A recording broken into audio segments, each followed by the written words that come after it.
as interpretações equivocadas sobre prosperidade. Alguns textos que nós lemos, que nós algum dia ouvimos alguma mensagem, e que por ser, nos foi passado muitas vezes com interpretações erradas, e a gente acabou acreditando naquilo.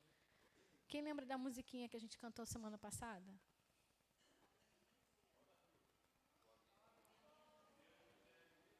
Não, gente, deu confusão. Canta a música direito.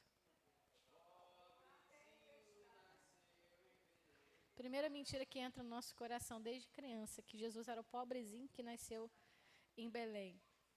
E assim tem outras. E algumas precisam ser refutadas, outras explicadas. Não tenho aqui a pretensão de fazer nenhuma explanação teológica no sentido de profundidade. É só para a nossa mente se abrir para algumas coisas. E a conclusão você vai chegar, o Espírito Santo vai te levar a chegar. Amém? Então você pode sentar, porque a gente vai ler muita Bíblia hoje. Então,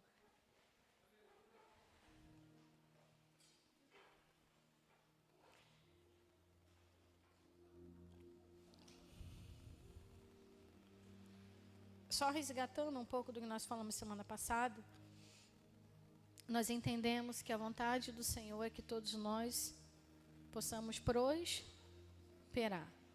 Que Ele não escolheu alguns para serem ricos e outros para serem pobres. Não foi isso que nós falamos? Mas que Satanás, o grande ladrão, que veio para matar, roubar e destruir, consegue roubar tudo aquilo que é nosso, nos atacando através da nossa mentalidade, né? E aí um dos textos chaves que nós usamos na semana passada, está lá em Isaías, que diz: se quiserdes e, quem lembra? E me ouvirdes, comereis o melhor dessa. Então, para comer o melhor dessa terra, há uma condição. E essa condição é querer, em primeiro lugar, depois ouvir. E esse ouvir é no sentido de obedecer. Muito bem. Então, eu quero iniciar essa ministração relatando um episódio que me chamou muita atenção na vida de um grande ministro de Deus, que teve o ápice do seu ministério lá pela década de 50, 60. E ele conta assim. Ele estava, só para contextualizar, ele estava orando, ele estava passando por grandes necessidades financeiras e ele estava orando para que Deus enviasse recursos para ele. Quem é que faz essa oração? Só eu faço? Ninguém faz oração? Senhor, manda provisão. Jesus, eu estou precisada tanto. Então, ele também orava assim, até esse encontro com Jesus. Ele já era pastor, inclusive. E ele já traz a resposta de Deus. O Senhor me disse: o dinheiro que você necessita não está aqui no céu. Não tenho dinheiro algum aqui comigo. O dinheiro que você precisa está aí embaixo. E Satanás é quem está impedindo você de consegui-lo, não eu. Entende isso? Satanás permanecerá aí até que termine o tempo de Adão. Qual é o tempo de Adão? O nosso tempo, não é? Então, graças a Deus, Satanás será colocado no poço sem fundo por um tempo, para depois finalmente ser lançado no lago de fogo. Todo mundo sabe disso, é só ler em Apocalipse. O Senhor me disse: não ore pedindo dinheiro como tem feito. Tudo aquilo que você precisar, peça em nome de... Gente, vocês estão muito fraquinhos. E olha que eu estou meio estranho hoje. Tudo que vocês pedirem, peçam em nome de... Ok. Então diga a Satanás que tire as mãos do seu dinheiro. E aos espíritos ministradores, chamados anjos, que façam com que todo o seu dinheiro vá até você. Presta atenção. Ele está lá, repetidas vezes, pedindo que Deus envie recursos para ele. Isso é uma experiência pessoal, tá? E aí Deus fala assim: olha só, o seu dinheiro não está comigo. Porque o que é da terra está na terra. Então você precisa aprender a se posicionar como um filho. Lembra que nós ministramos na semana passada. Se você não veio semana passada, você vai ter dificuldade para entender hoje, tá? Porque elas vão se conectando. E porque nós somos filhos, nós somos resgatados e reconciliados com Deus. Nós recebemos de volta todos os nossos direitos de filhos. Amém? Mas o inimigo das nossas almas, ele está aqui para atrapalhar tudo que Deus quer fazer na nossa vida. Isso também é muito claro. E não é diferente no dinheiro. Porque se todo crente fosse rico, responde para mim o que aconteceria. Todo não, né? Porque tem um povo egoísta demais nessa história. Mas se quase todos os crentes fossem ricos, o que aconteceria?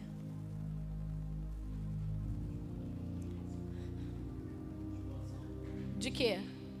Do reino. Expansão do reino.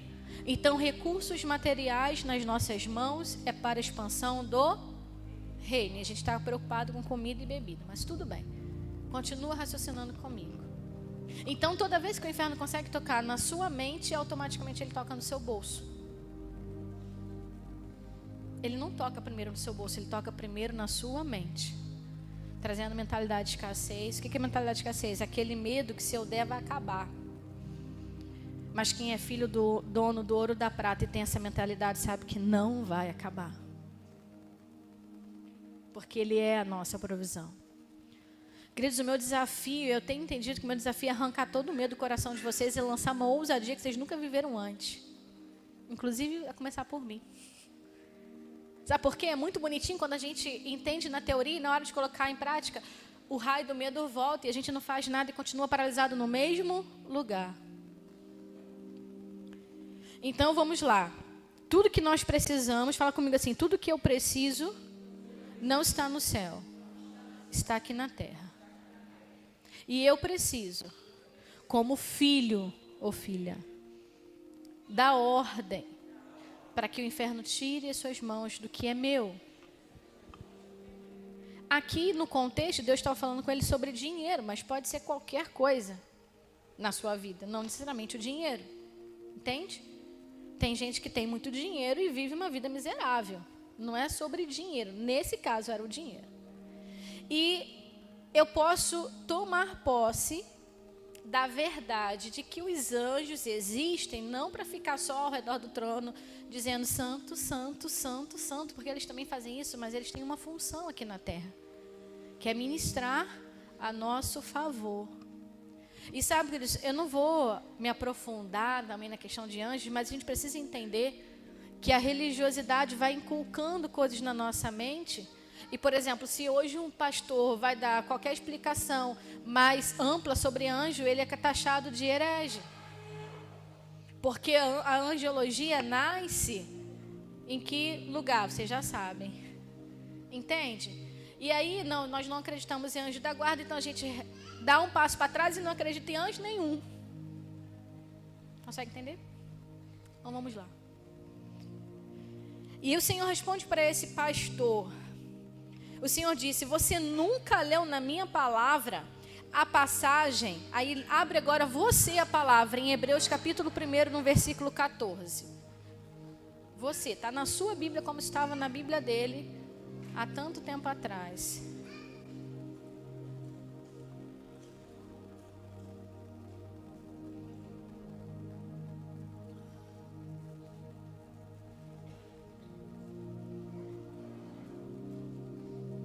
Hebreus 1, 14. 1.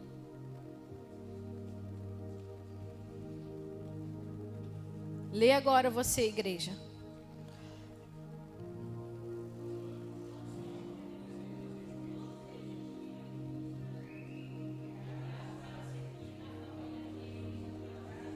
É uma pergunta, né? Os anjos não são, todos eles, espíritos ministradores enviados para servir aqueles que hão de herdar a salvação? Você vai herdar a salvação, sim ou não? Então o anjo está aqui para te servir. Lembrei-me, isso aí o pastor falando, do que Jesus disse no Sermão do Monte. Mateus 7, 11.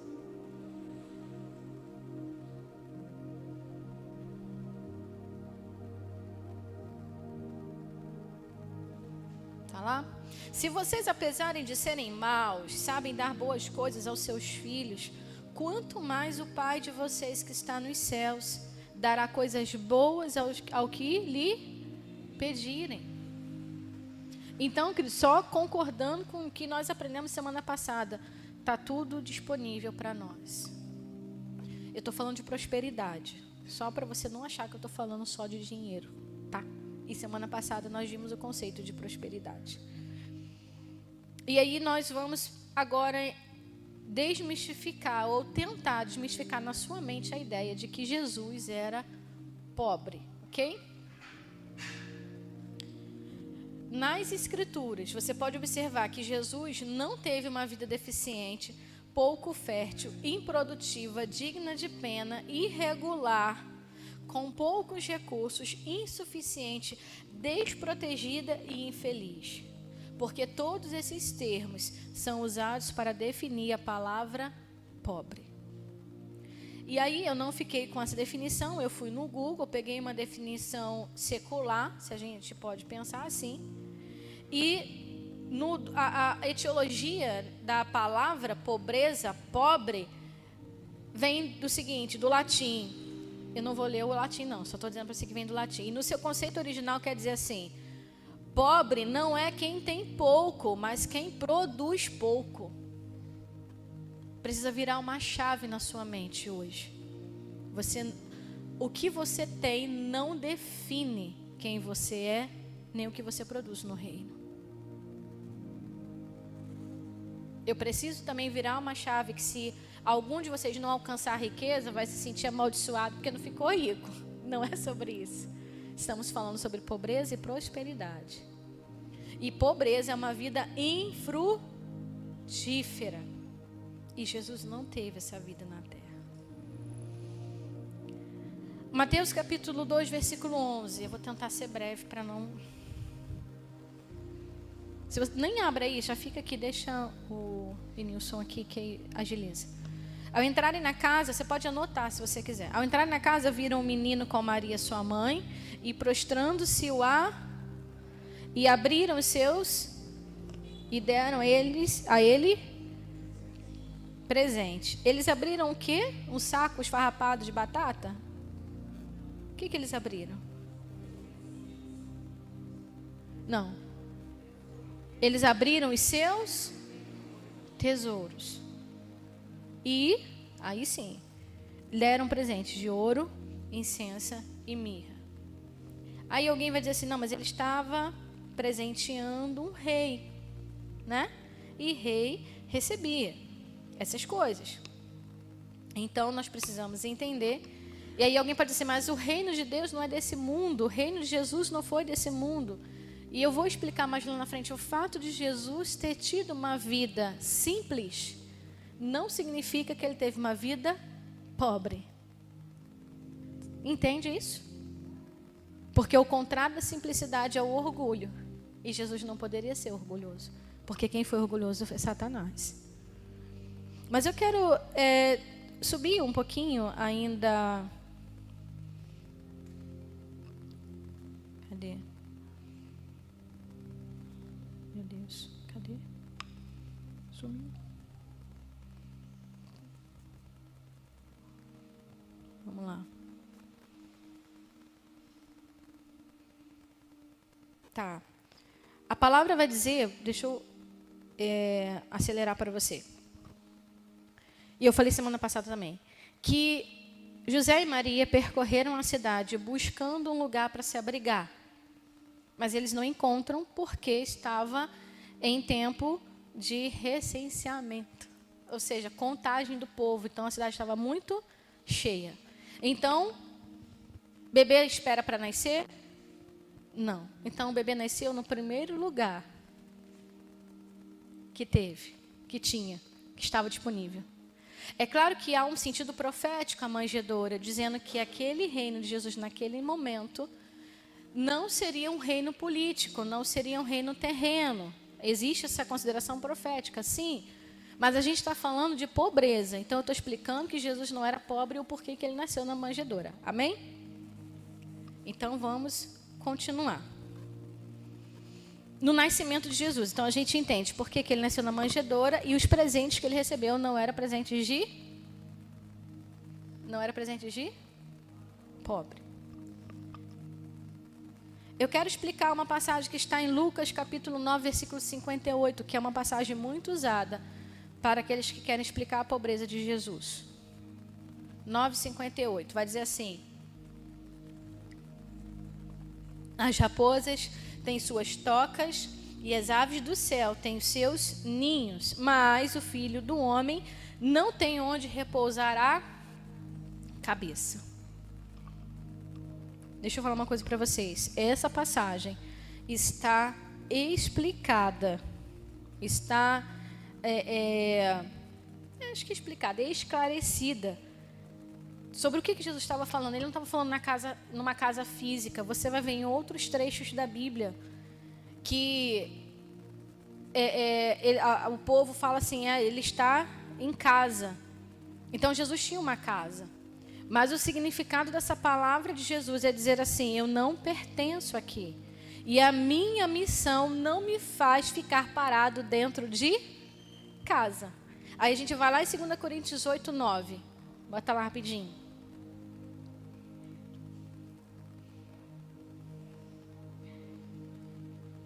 O mesmo Jesus que fala em Lucas inspira Paulo para falar aos Coríntios. Foi? 2 Coríntios 2, capítulo 8, versículo 9. Eu vou ler enquanto ele coloca lá. Não é Crônicas, não. Pois vocês conhecem a graça do Senhor Jesus Cristo, que sendo... Vai aparecer a palavra mágica. Rico, se fez pobre por amor de vocês, para que por meio da sua pobreza vocês se tornassem ricos. Palavra do Senhor.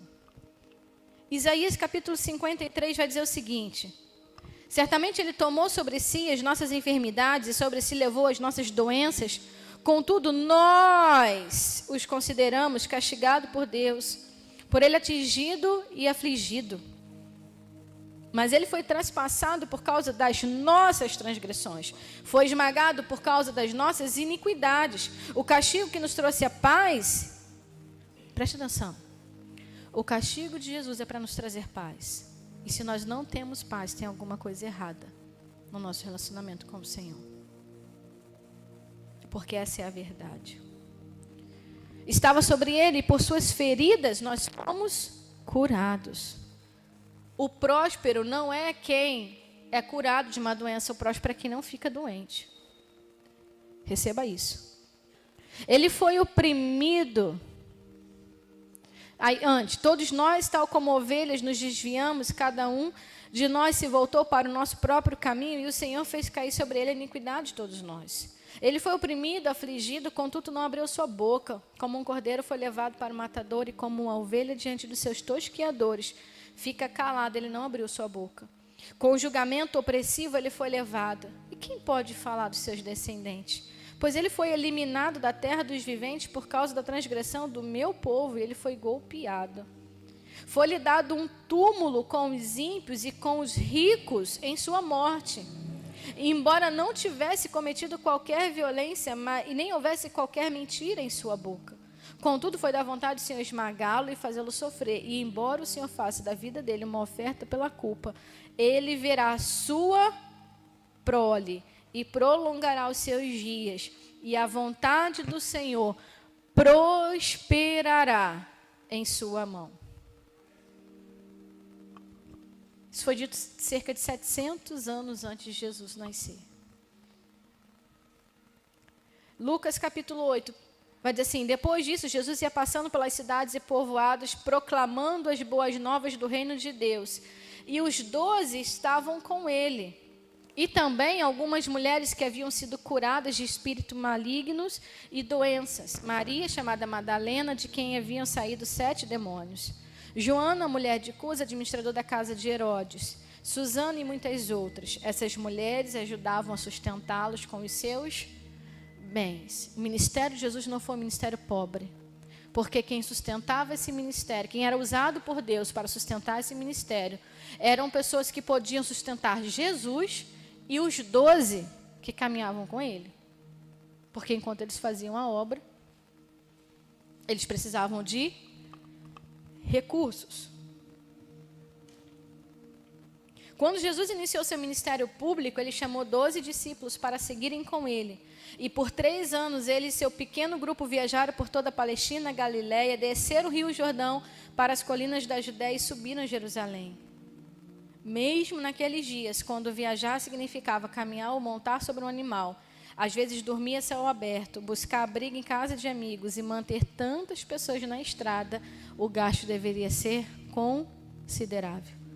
Alimentação e roupas para 12 ou mais pessoas, dia após dia, semana após semana, exigiam que Jesus tivesse dinheiro suficiente para as suas provisões. De onde vinha o dinheiro? A Bíblia nos relata sobre os parceiros do ministério de Jesus. Outra passagem que eu quero desmistificar a pobreza. Eu falei nela semana passada, hoje eu vou mostrar onde ela está. João, capítulo 13, versículo 29, vai dizer assim: Então Maria pegou um frasco de nardo puro, que era um perfume caro, derramou sobre os pés de Jesus e os enxugou com os seus cabelos. E a casa se encheu com a fragrância do perfume. Mas um dos seus discípulos, Judas Iscariotes, que mais tarde iria traí-lo, fez uma objeção. Por que esse perfume não foi vendido e o dinheiro dado aos pobres? Seriam 300 denários.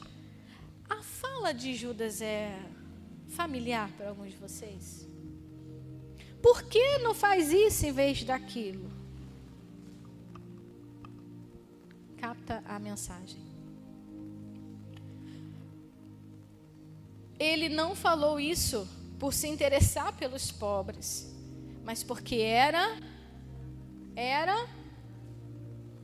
sendo responsável pela bolsa de dinheiro, costumava tirar o que nela era colocado. Respondeu Jesus: Deixa em paz, que o guarde para o dia do meu sepultamento, pois os pobres vocês sempre terão com vocês. Ou seja, pobre vai existir para sempre, mas a mim vocês nem sempre terão.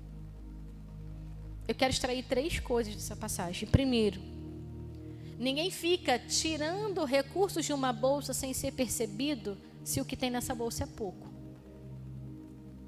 Sim ou não? Se ele tirava e continuava tirando, porque não era percebido. E se não era percebido, é porque tinha muito. Segundo, Jesus não expressa nenhum choque, nenhum susto quando alguém derrama um perfume tão caro nos seus pés. Quer ver uma coisa? Eu não vou falar de mim não, vou falar de você. Se alguém chega com uma Ferrari na mão do Pedro, essa Ferrari é sua, como é que você ficaria? Hã? Pode também. Como é que você ficaria, Márcio?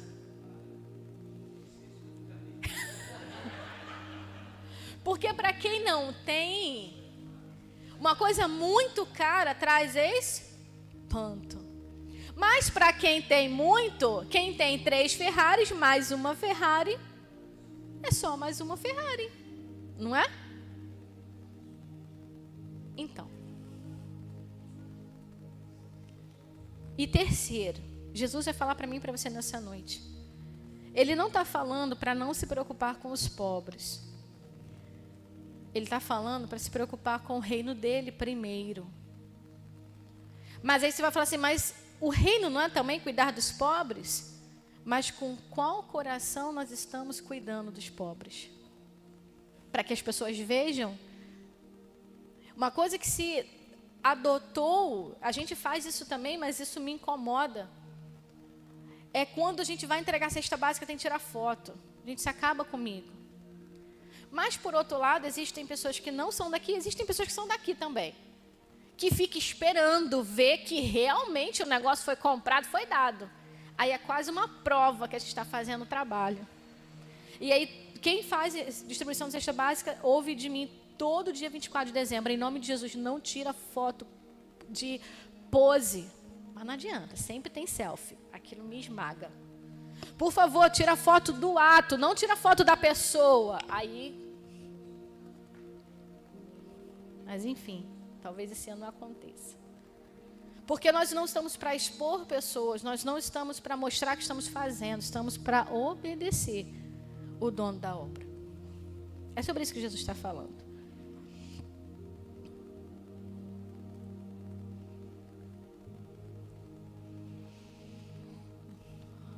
Vou só pular aqui. Sobre a morte de Jesus. Há um detalhe, eu vou dizer por mim, eu nunca tinha prestado atenção nisso.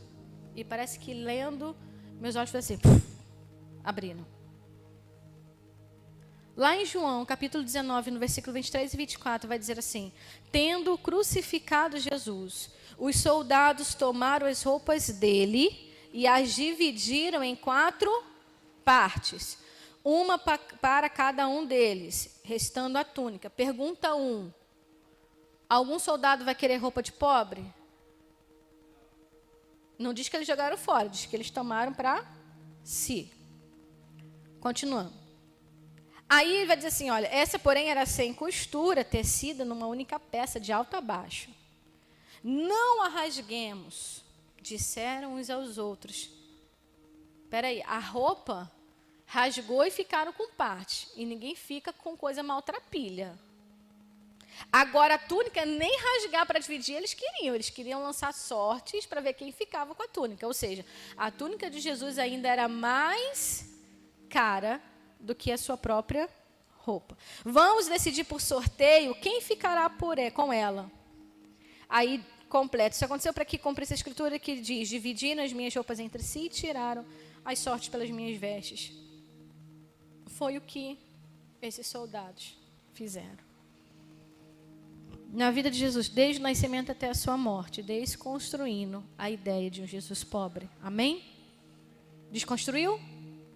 Depois, se quiser estudar mais, você pode estudar mais. Agora eu quero ir lá em Mateus capítulo 19, que é uma outra história que usam para justificar a pobreza como algo bonito no cristianismo. Como se Deus aprovasse a pobreza. É a história do jovem rico. E eu quero falar uma coisa para vocês. Essa história foi a história que começou essa inquietação na minha alma sobre dinheiro. E sobre a escolha por Jesus. A partir dessa leitura, porque o povo gosta muito de usar a ovelha perdida, mas a partir dessa leitura eu posso explicar que Jesus, o pastor, vai atrás de ovelha perdida e não ovelha rebelde. Porque a perdida, ela não sabe para onde está indo. A rebelde, ela sabe o caminho, ela só não quer trilhar. Desse, a palavra diz que Jesus não foi atrás. Continuando.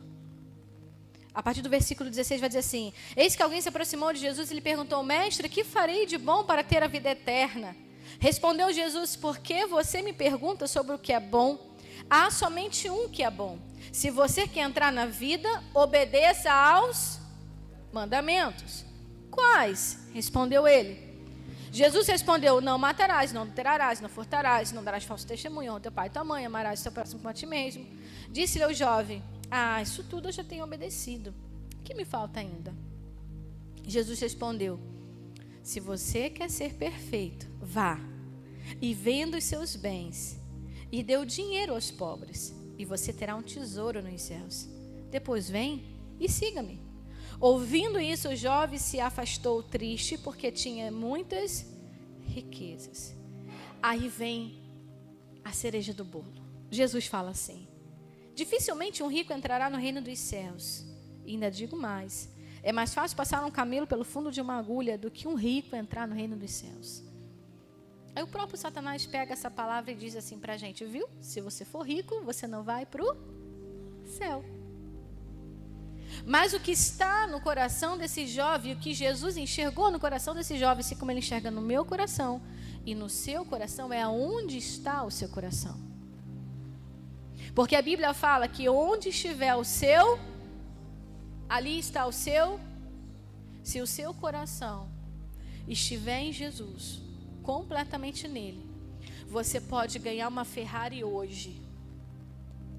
E eu falo sem medo, embora eu nunca tenha visto uma Ferrari Miguel Couto, mas Deus faz essas coisas.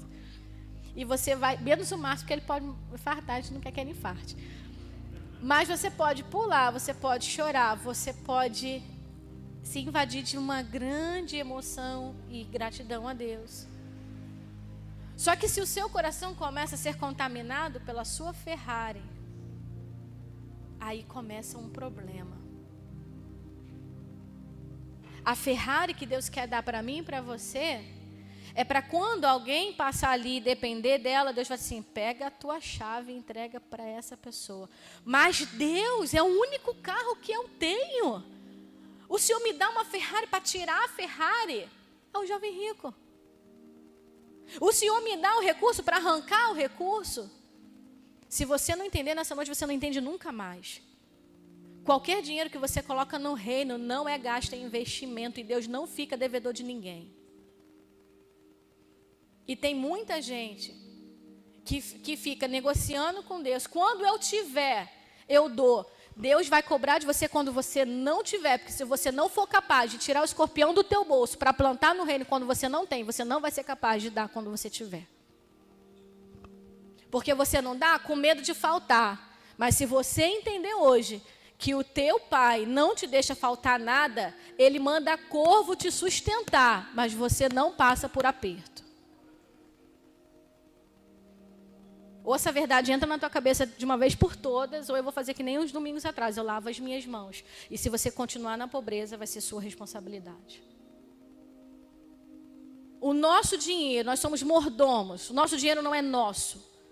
Todos os recursos que Deus coloca na nossa mão é para financiar o reino dele. Então hoje eu estou sem carro, amanhã eu posso aparecer com um Jeep, que é meu sonho. Não precisa ser o Compass, não, pode ser o Renegade, tá de boa.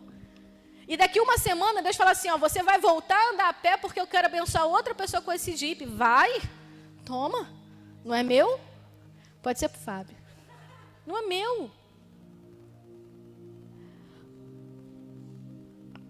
O recurso que você está guardando em casa não é seu, é do Senhor. E se Ele pedir, você tem que dar, porque Ele vai prover. Agora, enquanto você segura o recurso achando que é teu, e se você usar vai faltar, vai continuar faltando. E ponto final. Vamos lá. A chave do versículo 23. Tem duas versões. Eu escrevi um negócio aqui interessante que o Senhor falou comigo. O coração dos jovens estava na sua fortuna terrena. Ele era escravo. Toda vez que o seu dinheiro mandar em você e dizer que você não pode, você é escravo dele. Porque o filho do rei sabe que seu pai tem recursos ilimitados. Na verdade, esse jovem, ele era pobre. Porque a pobreza é improdutividade.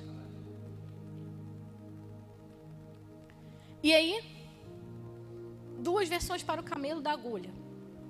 Alguns estudiosos vão dizer que na cidade tinha umas portinholas que eram mais baixas do que as portas normais e que eram chamadas de agulha. E que um camelo, quem conhece um camelo, eu nunca vi um camelo, mas alguém já viu um camelo aqui? Se a gente não viu pessoalmente, a gente vê no YouTube. É um animal de dura cerviz. É um animal que não se curva. Entende? Ele não se curva. Ele tem uma cerviz muito dura, muito rígida. Tem uma porção de camelo aqui, desculpa. E por isso, por ele não se curvar, e por ele não obedecer, ele não conseguia passar pela agulha e ficava preso lá de fora. Essa é um estudo, é uma versão. A outra versão é que Jesus está falando aquilo mesmo, de uma forma concreta, que realmente um camelo não passa numa agulha, e essa agulha que a gente entende. Não a nossa agulha, porque nos tempos de Jesus não tinha essa agulha, mas a agulha que tem essa função. Então, o que torna mais impossível ainda, né? O que torna a menção de Jesus mais impossível ainda. Mas o que Jesus quer dizer isso? que o rico não vai entrar no reino dos céus? Não. Ele vai dizer o seguinte: é mais fácil um bicho de dura cerviz, limitado, conseguir fazer o impossível, do que um ser humano não ter o seu coração no dinheiro. Esse é o desafio de uma pessoa que é próspera. Porque nós não podemos servir a dois deuses. Ou a gente serve a Deus, ou a gente serve a Mamon. E servir a Mamon não é para ricos, tem pobres que servem a Mamon.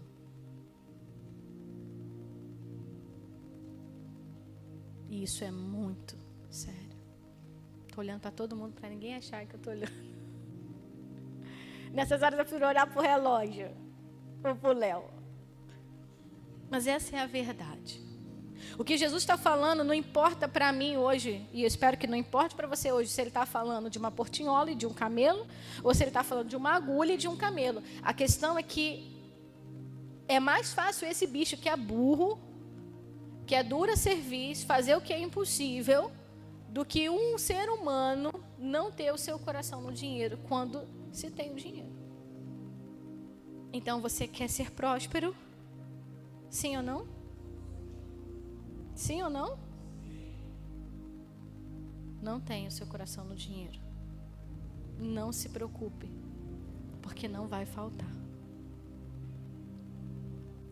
A prosperidade de Jesus não nos deveria surpreender, porque a antiga aliança prometia prosperidade para aqueles que caminhassem segundo a vontade de Deus. E aí você pode anotar para ler em casa por causa da hora, tá? Deuteronômio 29, 9. Josué 1, 7. 1 Reis 2, 3. 1 Crônicas 22, 13. 1 Crônicas 20, 20 e 26, 5. Jó 36, 11. Neemias 1, 11. E Salmos 1, de 1 a 3. Passagens que podem afirmar o que eu estou dizendo. E aí vamos para a terceira parte da nossa ministração de hoje. Jesus tinha recursos de dois lugares: dos céus e da terra. Nós já vimos que haviam mantenedores do ministério de Jesus, sim ou não? Mas tem algumas passagens que vão nos mostrar que Jesus recorria aos céus para cumprir o seu propósito aqui. Só que ele não ia aos céus como Deus, ele ia aos céus como alguém cheio de Espírito Santo, como eu e você. Então, se Jesus pode, eu também posso. Mateus capítulo 17, 27. O contexto aqui é sobre tributo. Jesus está falando assim, olha, para não escandalizá-los, vá ao mar e jogue um anzol. Tire o primeiro peixe que você pegar, abra a boca e você vai encontrar uma moeda de 4 dracmas. Pegue e entregue a eles para pagar o meu imposto e o seu. Jesus não fica devedor nem de imposto. Quem dirá para os seus filhos? E aqui eu só quero mostrar para vocês que os céus estão abertos para enviar recursos, não dinheiro. Você consegue entender? O que Jesus fez foi dar o peixe. Melhor, Jesus deu a ordem para o peixe, mas quem foi lá pegar o peixe foi Pedro. Os céus estão abertos sobre nós, mas nós precisamos acessar e pegar o peixe. Jesus não pegou o peixe para Pedro. Jesus não deu a moeda a Pedro. Jesus abriu os céus e os céus já estão abertos sobre nós. Mateus capítulo 14, a partir do versículo 15, vai dizer assim: ao cair da tarde, os discípulos se aproximaram dele e disseram: esse é um lugar deserto, está ficando tarde, manda embora a multidão para que possam ir aos povoados comprar comida. Respondeu Jesus: eles não precisam ir, deles vocês algo para comer. Aí respondem: tudo que temos aqui são 5 pães e 2 peixes. Tragam aqui para mim, disse ele. E ordenou à multidão que se assentasse na grama, tomando os 5 pães e os 2 peixes, e olhando para o céu, deu graças e partiu os pães. E em seguida, Deus deu aos discípulos e estes à multidão. Todos comeram e ficaram satisfeitos, e os discípulos recolheram 12 cestos cheios de pedaços que sobraram. Mais uma vez, Jesus abre os céus, mas quem faz o serviço são os discípulos. Nós precisamos entender a nossa participação no reino. E essa história aqui se repete na África com muita frequência. Tem um ministério muito sério, não é essas coisas que você vê no YouTube que é montagem, não. Da Heidi Baker. Se eu não me engano, o nome do ministério é Iris. Ela tem um trabalho muito lindo na África. E a Heidi relata, muitos vídeos ela relata, ela já relatou aqui no Brasil, muitos milagres de multiplicação que o Senhor opera na África. Porque eles entendem que o Senhor é o único recurso. Queridos, enquanto o seu recurso for a sua poupança. Poupança não, é poupança, o lugar de guardar dinheiro. Vai lá, né? Vai que alguém entende errado. Enquanto o seu recurso estiver na sua poupança, enquanto o seu recurso estiver no seu trabalho, enquanto o seu recurso estiver no seu suor e não estiver no Senhor, Ele não vai operar o milagre. Mateus capítulo 6 vai dizer sobre não acumular para vós tesouros sobre a terra, onde a traça e a ferrugem corroem, onde ladrões escavam e roubam, mas ajuntai vós tesouros nos céus, onde a traça nem a ferrugem corrói, onde ladrões não escavam nem roubam, porque onde está o teu tesouro, ali também está o seu.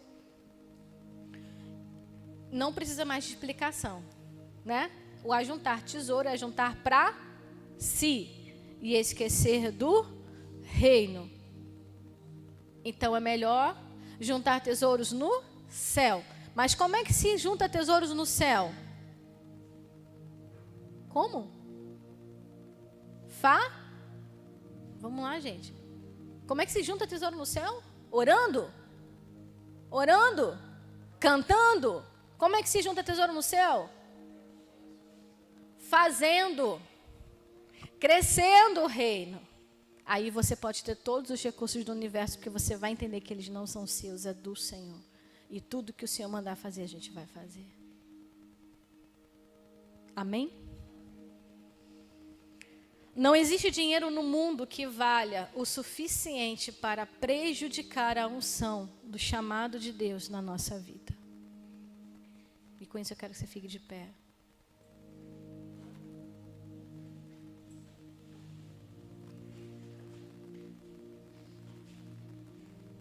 Nós precisamos entender duas coisas, que usufruir, porque eu comecei falando sobre a passagem que diz assim, comer o melhor dessa terra, então é desfrutar.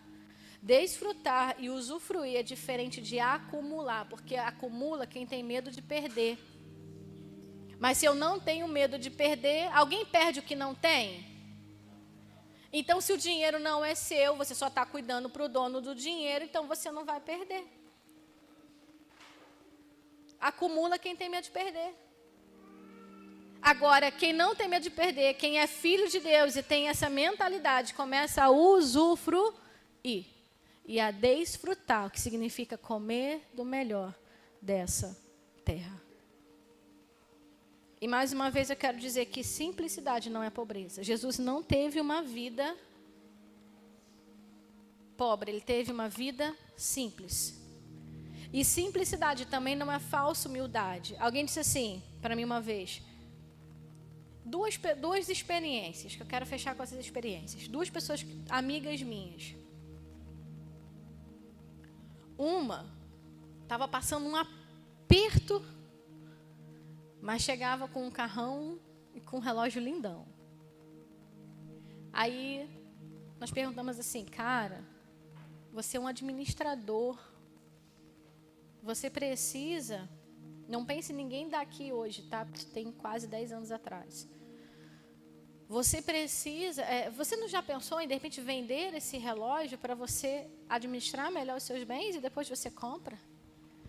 A resposta foi, como é que eu chego na igreja sem esse relógio?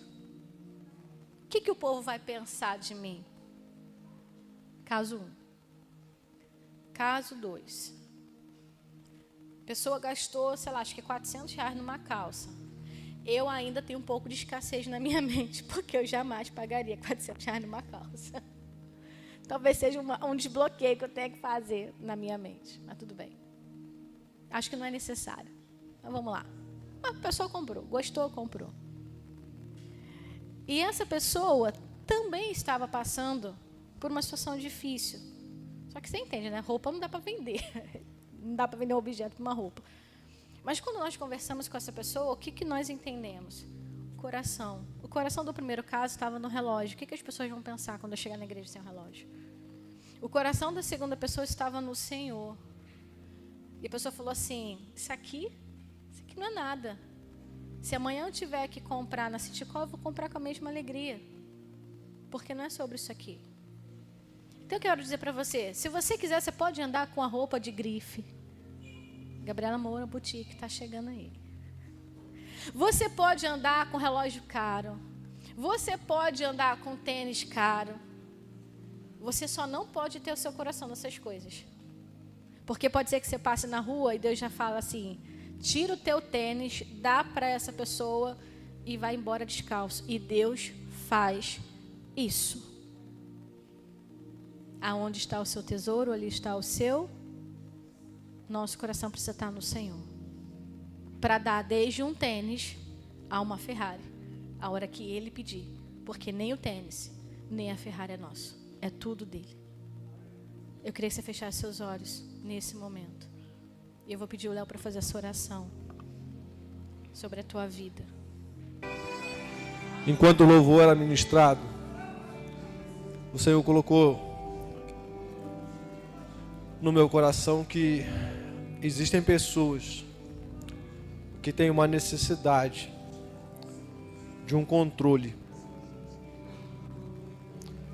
Se a sua vida não está sob o seu controle, se as suas finanças não estão sob o seu controle, eu não estou dizendo de falta de administração, eu estou falando sobre controle.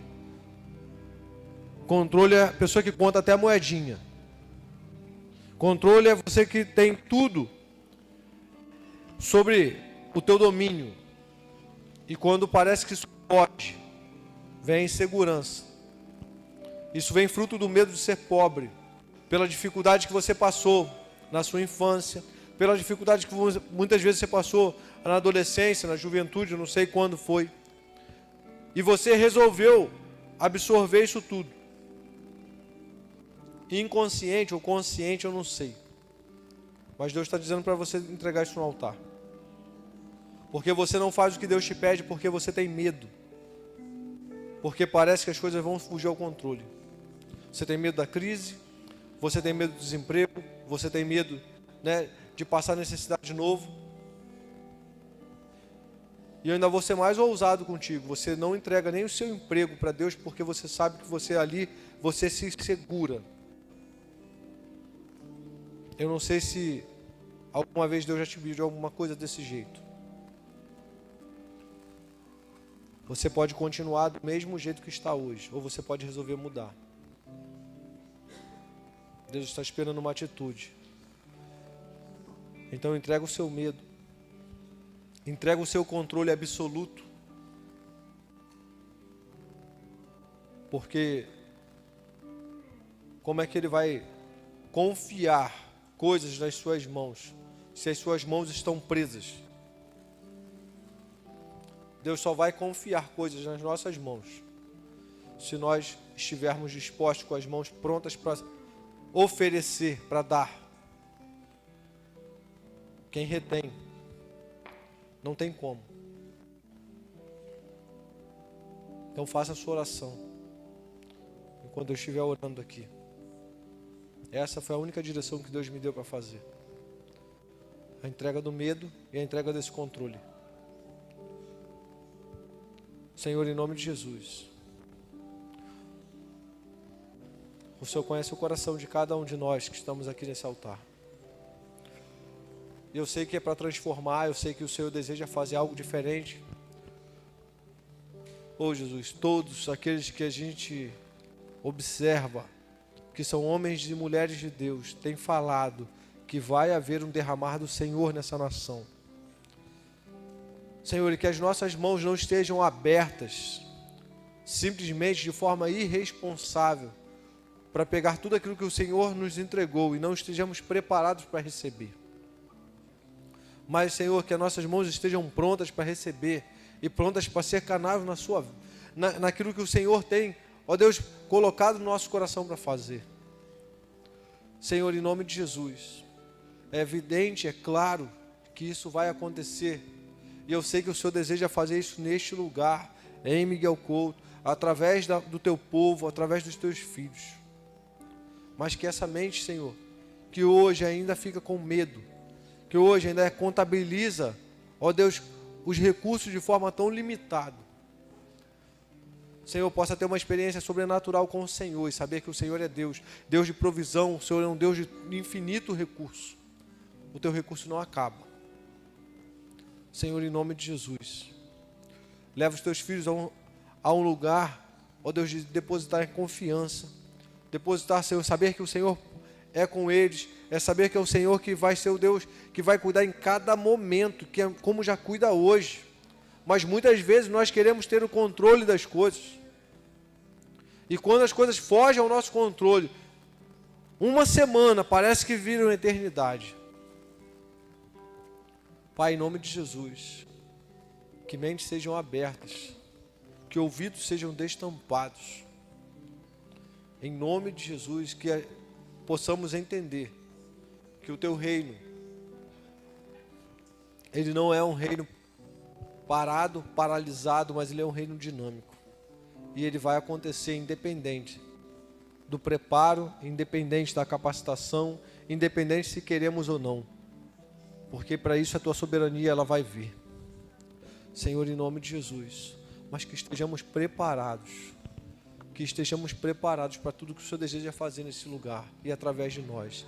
Senhor, nós não queremos, Senhor, ficar como espectadores, mas nós queremos ser aqueles que vão estar ali agindo, Deus, acionando ainda mais o teu reino para acontecer ainda mais. Senhor, que isso venha fluir neste lugar. Oh, Espírito Santo, sim, Senhor, eu sei que é desejo do teu coração fazer, que o teu povo veja isso, sinta isso, tenha isso como clareza. Faz, Senhor, que venhamos a ser dinâmicos como o teu reino, venhamos dinamizar o teu reino de uma maneira sobrenatural. Pai, em nome de Jesus, que o Senhor venha depositar sobre cada um, Senhor, ó Deus, a confiança daquilo que o Senhor quer fazer em cada um e que eles estejam prontos para receber tudo aquilo que o Senhor tem confiado a eles. Senhor, em nome de Jesus, eu vou pedir para que você estique a sua mão para frente. E você vai falar com Deus. Deus, está aqui as minhas mãos, pode confiar. Eu não quero trair a sua confiança. Pode confiar nas minhas mãos. Pode confiar em mim. Senhor, o que o Senhor deseja fazer através dos teus filhos, que essas mãos estendidas sejam como mãos proféticas. Senhor, para que cada tesouro que o Senhor queira depositar, o Senhor possa tocar e eles possam sentir, Senhor. De acordo com a sensibilidade de cada um, eles possam sentir o teu toque. Ó Deus, confiando em cada um. Em nome de Jesus. Que não se trata, Senhor, apenas de recurso físico. Mas, Senhor, eu sei que tem recursos que são também espirituais. E que vão ser presenteados em cada momento agora. Em nome de Jesus. Em nome de Jesus. Aleluia, Jesus. Eu digo que o Senhor te abençoe, que o Senhor te guarde. Que o Senhor faça resplandecer o seu rosto sobre ti e tenha misericórdia de ti. Que o grande amor de Deus Pai, a graça do Senhor Jesus e as doces consolações do Espírito Santo venham sobre a sua vida não só hoje, não só agora, mas para todo sempre. E aqueles que entenderam e são aqueles que são confiáveis do Senhor, possam juntos dizer: Amém. Deus te abençoe.